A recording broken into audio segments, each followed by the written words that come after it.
not going to be as enlightening or anything. Um, Thank you, Pratyush, for launching thriWe. If I was Karina Kapoor and reading this title, I'll say, tell me something I don't know. When women rise, societies thrive. That's right, everybody knows that. It's just that we are reminded on accepting the truth and acting on that. I'm also very pleased that there are more men in the room. I think it's one of the rare occasions when we talk about women, generally women fill the room. And there are more men. I'm hoping that even if we carry one action point from what Pratyush has done, I think that will be enough. And may your tribe grow with the similar thoughts and the similar actions. Thank you. Um, and we, Sushmit Patraji, we have been actually chasing him for the last 2 years, and I'm so pleased to meet him because we want to take him to not sensitize him, but to take the sensitivity at a different level. We wanted to take him to Norway, where he could see how gender equality actually manifests in day-to-day work, how gender equal societies thrive literally, and how women are an integral part of the economy. But elections are more important for politicians. So we'll wait for next year when he goes with us. Archana is a dear friend, and she's the one who brought me here. Because whenever she says I can come, then वही बात है सलमान खान वाली फिर commitment करने के बाद तो अपनी भी नहीं सकते, so आना ही पड़ता है. So अर्चना को कमिट किया कि मैं आना है, तो आज आना ही पड़ता है. So thank you, colleagues. I don't know where to start. Actually, we are at a very interesting juncture in time. India's story could be told any which way. If you want me to talk about what we have achieved in the country, I can spend the entire day talking about where women are today in a good way. If you want me to talk about challenges, then I can spend the entire year telling you where the problem lies.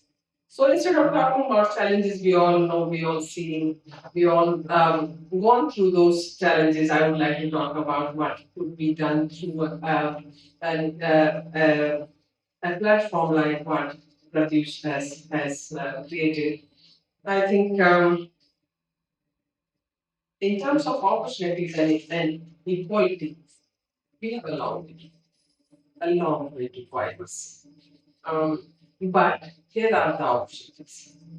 I think my hope lies on young people and young men and women.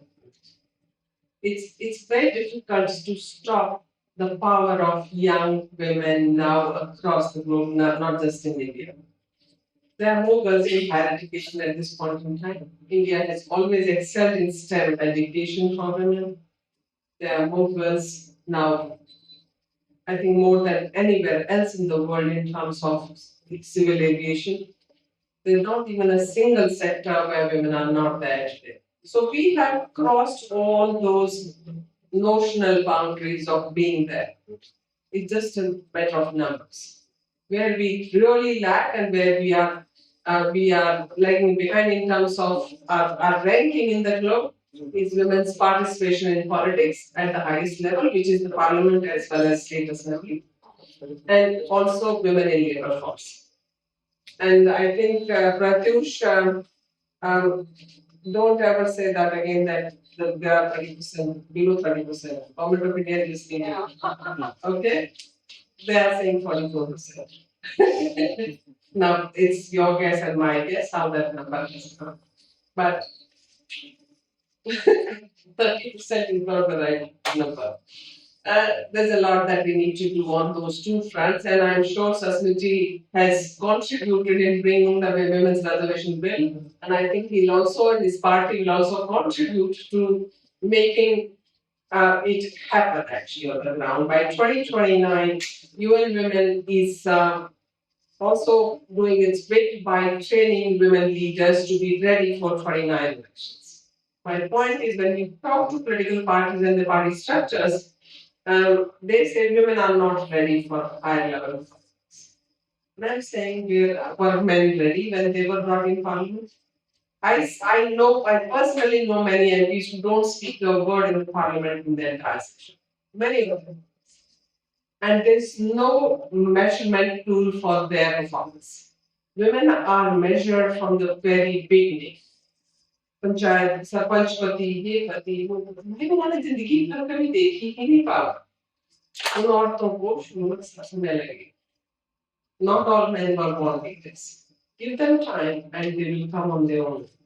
A woman who has won the elections on her own will not listen to her husband or any relative. It's just a matter of time. So give her time and use the same measurement tools for men and women there. But we have different set of tools for women and different set of tools for men. But I'm hoping, Sashmitin, I'm betting on people like you to make the act now come into force so that we can have 33% and maybe 40% or maybe 50% women in the parliament. And India's ranking will go up, but more importantly, the perspectives that we bring in policy will be very different. I'm not saying good or better or best, but they will be different. And then we catering to the needs of most marginalized communities and people who don't have voters, particularly women. And that is exactly what is missing, and that is the reason we don't have women in workforce. That's why we don't have women in management. That's why we don't have women in leadership. I think that is the most critical need. That and Parliament is an example and a mirror to how society treats women. So that is one lacuna that we have. Labor force participation, of course, if you torture the data enough, I think it can confess to anything. And that's where we are. Data is at one place, but reality is quite different. And Pratyush, you said it's right, the labor force participation is suffering from multiple barriers, including the unpaid care work that women have to do, and they have to drop out the work when they get married or they have children, but also elderly care. Also, safety. I don't know if we don't spend enough time in the country to talk about women's safety. Earlier, we used to talk about safety at home. Now, that is not enough. Safety at workplace. Sexual harassment is rampant. Women don't complain because then they will be doubly marginalized. They'll be, and I have seen in an organization like ours, if a girl complains, 10 girls stop talking to her, thinking she's the troublemaker. That's how we all are engineered, right? Safety at public spaces. A girl who works in Gurgaon, वो metro से उतर के जहाँ पे जाती है cyber city तक, उसका जो रास्ता है ना, वो जो शेयर ऑटो में बैठती थी, that's not really very good. So we lack public transport which is safe, reliable, affordable, and also geared to get women there. And now last place which was left is the cyberspace. Now a woman leader and Susmiti, you will hear me out. Any woman political leader who speaks or a journalist or any woman in public space, including people like me, if we say anything against any man anywhere and see the trolling by evening, see what we face on internet. And that is another challenge which we all must start thinking about from the very beginning when we want a young woman to be open. Because and this is the most fundamental and most structural barrier that women are facing today. Because you can't go to work and parents' concerns are genuine. They don't want to send their girls outside. They don't want to send their girls to work areas or manufacturing places where it gets late in the evening or they have to do night shifts. Unless you create safety mechanisms and make them work, it is going to be challenging. These two areas because of which India is lagging behind and because India is ranking 129 of the 146 countries, it doesn't really go very well with the image of an economy which is going to be third largest. And just imagine if 50% of the talent pool is utilized in productive asset making and productive resources, just see where India will reach. That you share the data, and it can be much more than that because Indian women are also survivors. We have seen adversity. Not even a single woman I have met in my entire life who says her life has been safe and very, very peaceful, even in rich countries. Um, so those are some of the things that we need to think about. As far as equity is concerned, it will require with about getting the entertainment. उसी तरह से women's empowerment is depending on investment. It requires investment in her education. It requires investment in her employability skills. It requires investment in keeping her at the job, keeping her safe, and also promoting.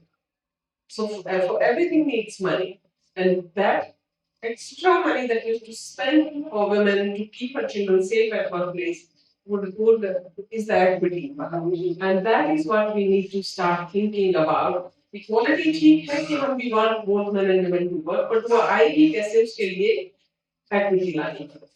And that is what is trying to achieve. We think about those measures, special measures that will have to be taken to to provide that little bit extra support for women to come and work and come and be leaders and come and write and come and do research. Those things are required. The last thing that I want to talk about is the asset holding.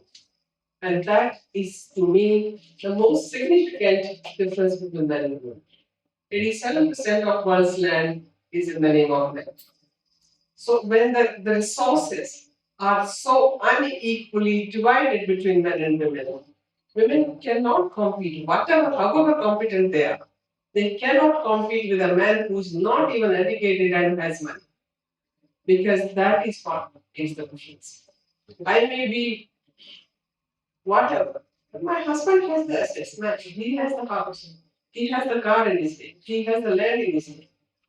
मैं कैसे compete करूँ उससे? अब compete क्यों करना है? But I am saying वो कहते जो तेरा है वो तेरा है। भाई जो तेरा है मेरा है मुझे दे दो ना फिर। वो नहीं देगा। No man wants to part with his money. And men smell money. Wherever there's money, you see what is happening in the environment field now. Men in black suits and green ties are in private jets and going to golf. Women are doing side events. It's only because they have money. They have started companies, they have started NGOs, they have started think tanks on environment. फिर भाई कैसे? अचानक रातों रात कैसे पैसे आ गए आपके पास? Because they have money, they sit together in bars, they go to golf courses, they discuss in political parties where the money will come from. Women are not, they can't access those spaces.